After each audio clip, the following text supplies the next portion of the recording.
Hola chicos, ¿cómo están? Bueno, ustedes en Ciencias Sociales tienen que hacer una actividad que sería de producción final, o sea, que tienen que reunir todo lo que venimos trabajando sobre este material del 1 de mayo, ¿sí? Lucha o celebración. Entonces, voy a hacer un resumen con unos cuadros que después voy a sacar fotos también a esta síntesis, digamos, para que ustedes después, si quieren, pueden tomar algo de lo que aparece en esta síntesis que yo hice para hacer su trabajo de producción final, ¿sí? Bien. En la primera actividad se habla sobre el trabajo, ¿sí? El trabajo como principal medio para obtener los recursos económicos necesarios para la vida y el trabajo como parte esencial de la trayectoria de las personas, ¿sí? Forma parte de la vida de las personas. Eh, Durante todo, o sea, en la historia, el trabajo, el significado de la palabra trabajo estuvo relacionado con fue cambiando el sentido de esta palabra, ¿sí? Se relacionó con la palabra esfuerzo, obligación, sacrificio, fíjense que son todas palabras negativas. Creación, bueno, el sacrificio no, o sea, el sacrificio como, como algo sacrificado para la persona, ¿se entiende? Creación de valor, utilidad, dignificación. Y ahí ya empieza a tomar un sentido más positivo, ¿sí? Bien.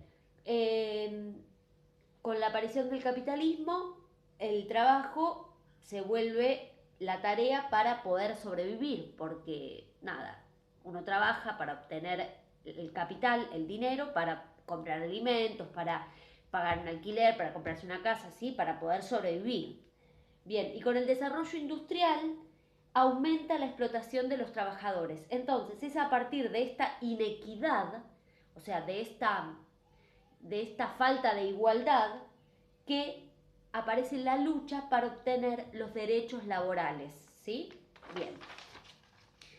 ¿Qué son los derechos laborales? ¿Por qué el 1 de mayo es el Día Internacional de los Trabajadores? Aparece en lo que ustedes tenían que trabajar el artículo 14 bis de la Constitución Nacional, ¿sí? En donde en un primer momento aparece qué se le asegura a los trabajadores, o sea, cuáles son esos derechos laborales, ¿sí? Que tiene. Aparece en una ley, entonces eso empieza a ser eh, garantizado, digamos. ¿Qué se les garantiza a los gremios?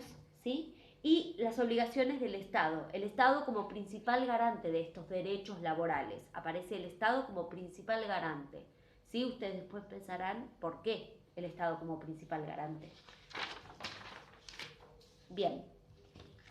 A fines del siglo XIX, los trabajadores comienzan a reclamar estos derechos laborales, ¿sí? Pero en ese momento en el gobierno había un régimen conservador y que no colaboraba con dar a los trabajadores estos derechos laborales. No había posibilidad de negociación entre los trabajadores y el gobierno, ¿sí? No existe posibilidad de negociar. Por eso, la única forma que tienen los trabajadores es a través de la huelga y de la movilización, ¿sí? Que eran reprimidas por el gobierno, estas huelgas y estas movilizaciones. ¿Está bien? En el siglo XX, las centrales gremiales eran la FORA, Federación Obrera Regional Argentina, que estaba más cercana al anarquismo, y la UGT, la Unión General de Trabajadores, que estaba más cercana al socialismo. El principal reclamo, o sea, lo primero que se reclamó fue una mejora salarial y luego la reducción horaria. La jornada laboral duraba entre 13 y 12 horas y ellos querían que comenzara a durar 8 horas. ¿Sí? En 1909 hay una involución del poder adquisitivo de los trabajadores en relación al aumento de los alquileres y de los alimentos, del valor de los alimentos. Entonces, en 1909 se aprovecha el 1 de mayo para reclamar por esto y luchar. Hay una represión policial nuevamente.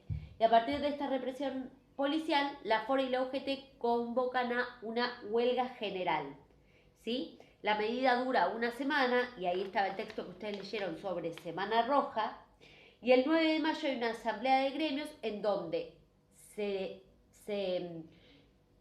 se le pide al gobierno, o sea, se intenta negociar con el gobierno. Nosotros vamos a cortar con esta huelga general si ustedes liberan a los presos, ¿sí? A los que tomaron presos en estas movilizaciones que se habían hecho, ¿sí? Bien.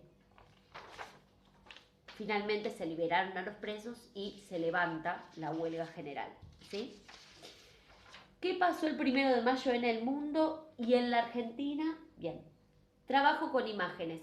Eran las primeras imágenes que ustedes tenían que trabajar. Yo acá anoté algunas cosas. Por ejemplo, la mayoría de los que aparecían en las imágenes son hombres con sombrero y traje. Hay banderas. A medida que pasa el tiempo hay más cantidad de gente, que era lo que habíamos charlado la otra vez, y la gente está seria. No hay un clima de festejo, sino hay más un clima de reclamo, de lucha, ¿sí? Bien, y después ustedes tenían que trabajar con el manifiesto a todos los trabajadores de la República Argentina. Que la importancia que tiene esto es que se pone en palabras, se pone por escrito, digamos, los reclamos y se elevan al gobierno de manera formal.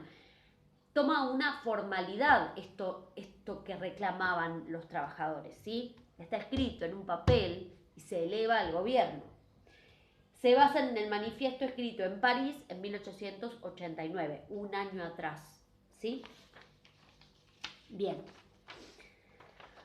A partir de 1946, con Juan Domingo Perón en el gobierno, es la primera vez que un presidente encabeza, digamos, la movilización, la marcha junto a los trabajadores. Los sindicatos y los trabajadores comienzan a formar parte del gobierno y durante el gobierno de Perón se ampliaron los derechos laborales, ¿sí? En 1949 aparece este folleto, 1 de mayo, ayer y hoy, el pasado lucha como una lucha de los trabajadores y el presente como el 1 de mayo como festejo por más cantidad de derechos, o sea, por la ampliación de derechos y el reconocimiento de los trabajadores, ¿sí? Cambia el sentido del 1 de mayo a partir del gobierno de Juan Domingo Perón, ¿sí? Bien, entonces, este es un resumen, una síntesis de todo el material con el que tenían que trabajar. La idea lo que ustedes tienen que hacer ahora es elegir una imagen, o puede ser 2 o 3 imágenes una al lado de la otra, ¿sí? Y hay que intervenirlas. ¿Qué significa intervenirlas? Yo pego la imagen o el dibujo que copio, saco una flecha, escribo frases, ¿sí? Que tenían que estar relacionadas con el concepto de lo que ustedes entendieron por derecho laboral, ¿sí? Pero lo que se tiene que ver es este recorrido para obtener los derechos laborales. ¿Se entiende? El esfuerzo de los trabajadores, ¿sí? Pueden poner alguna bandera, pueden poner colores, la palabra anarquismo, socialismo, gremios, ¿sí? Entonces tienen que utilizar parte de esta síntesis que yo hice, tienen que volver a todas las actividades de ciencias sociales y poder hacer como un collage, una presentación, una producción final de lo que ustedes entienden por derechos laborales. ¿Está bien? Ok. Entonces, cualquier duda que tengan me escriben, ¿sí? Les mando un beso. Cuídense.